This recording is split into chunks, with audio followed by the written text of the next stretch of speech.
Karena 20 sampai 30 tahun lagi, mungkin lu akan terpaksa nyari rumah lain yang lebih gede dan belum tentu lu bisa dapet nanti.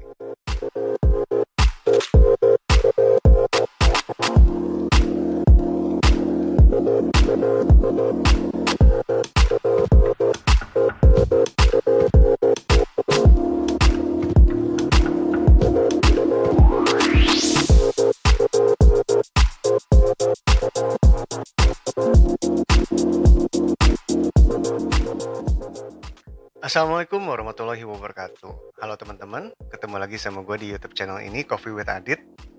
Kali ini dalam segmen Rumah Perdana. Untuk pengunjung pertama, jangan lupa klik like, subscribe, dan klik tombol notification ya. Insya Allah kontennya bermanfaat.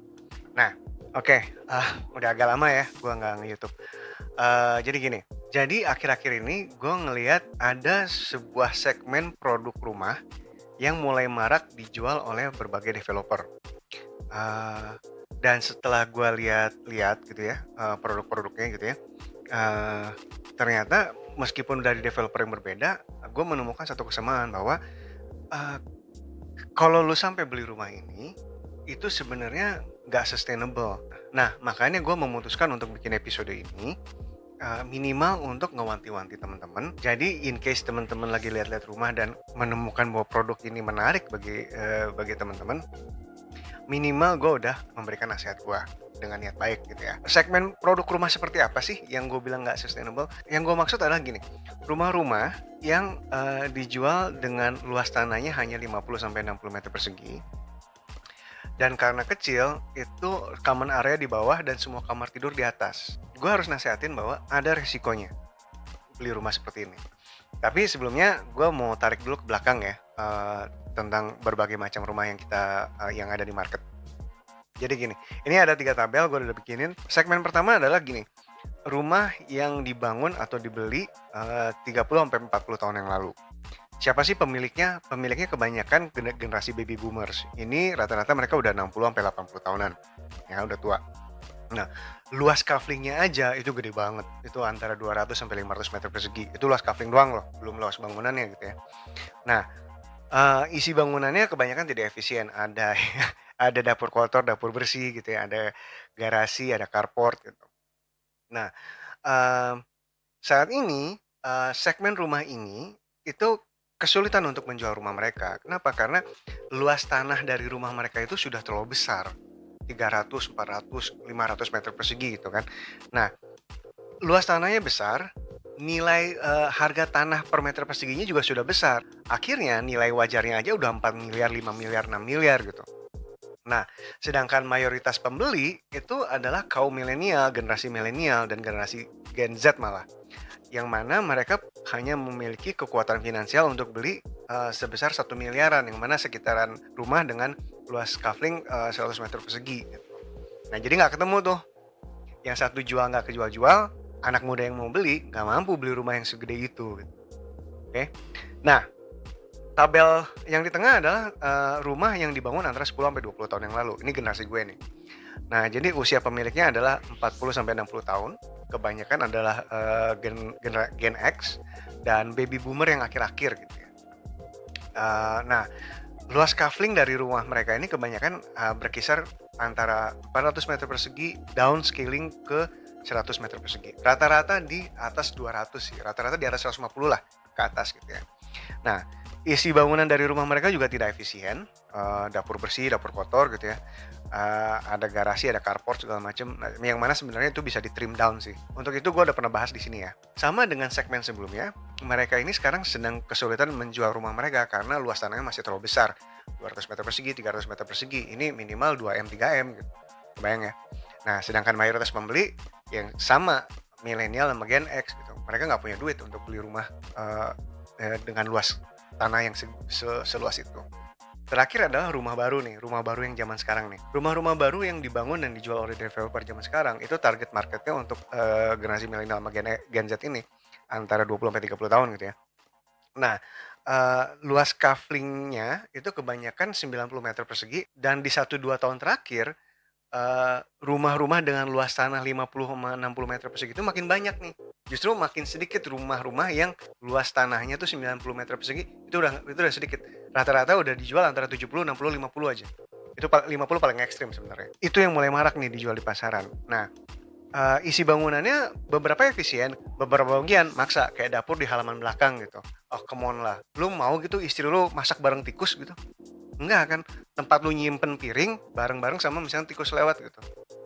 Tipes lo yang ada. Sebenarnya gue tahu alasan kenapa dapur itu dibikin di luar di halaman belakang. Karena alasannya, ya kan ini kan rumah tumbuh pak. Nanti bapak di halaman belakangnya dibikin bangunan aja, jadi jadi ruangan tambahan gitu.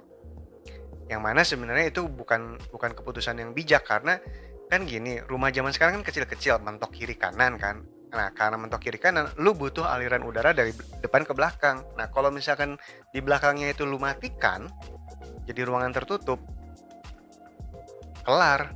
Produk rumah zaman sekarang ini gue bagi dua. Ada yang segmen kaflingnya itu 70-90 meter persegi luas tanahnya.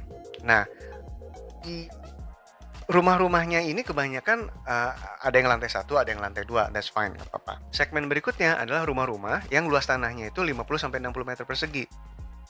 Nah, di sini agak masalah. Karena apa? Karena kebanyakan bangunannya itu langsung 2 lantai developer bikin. Dan karena sempit, lantai 1 itu udah langsung common area. Dapur, ruang tamu gitu ya, ruang makan.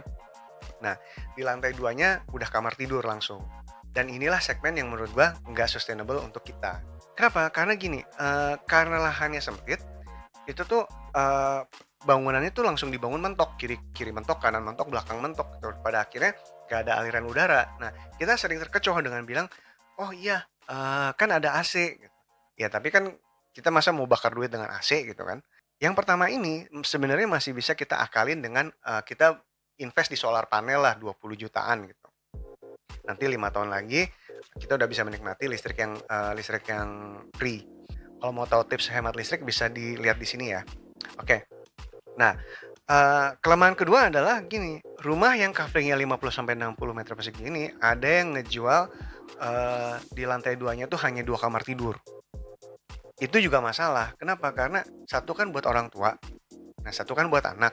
Nah, kalau lu punya 2 anak, repot loh. Mau nggak mau lu harus cari rumah lagi. Makanya gue bilang nggak sustainable, karena lu harus keluar lagi dari rumah itu. Udah capek-capek beli, lu masih harus cari rumah baru lagi 10-2 tahun lagi. Karena apa? Karena kalau misalnya lu punya 2 anak gitu ya kecil sih masih oke lah tidur berdua gitu. Tapi kalau misalnya udah gede, apalagi misalkan yang satu laki-laki yang satu perempuan, nggak boleh sekamar sampai dewasa.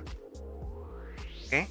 Nah, masalah ketiga adalah gini, si rumah-rumah yang kaflingnya 50-60 ini dibangun 2 lantai, di lantai 1 common area, di lantai 2 kamar tidur kan. Nah, ada sih yang jual 3 kamar tidur, that's fine, gak apa-apa. Tapi masalahnya gini, bayangin diri lu nanti kalau misalnya lu udah umur 60 tahun, 40 tahun lagi dari sekarang gitu. Lu punya masalah lutut, lu punya masalah pinggang, lu gak bisa naik ke atas gitu kan. Mata lu udah rabun gitu. Dan kamar tidur lu di atas, dapur lu di bawah gitu. Itu masalah.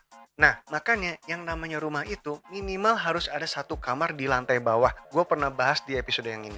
Kegunaannya ada 2. 1, jika kita sudah tua nanti, kita ada kamar di bawah. Atau di saat muda ini, kebetulan sebagian dari kita, itu harus ngerawat orang tuanya kan. Jadi orang tuanya hidup sama kita gitu ya. Nah, kita bisa ngasih kamar yang di bawah ini buat beliau gitu. Malah sebenarnya kita nggak perlu nunggu sampai 30-40 tahun lagi untuk ngerasain bahwa kamar di atas itu menyusahkan. Orang tua kita aja udah tua kan, kalau misalnya kita ngerawat mereka, atau gini deh, kalau misalnya orang tua lagi main ke rumah kita gitu, nah terus kita suruh tidur di kamar atas gitu kan, bisa jadi lutut mereka lagi bermasalah. Seperti itu yang sering nggak kepikiran.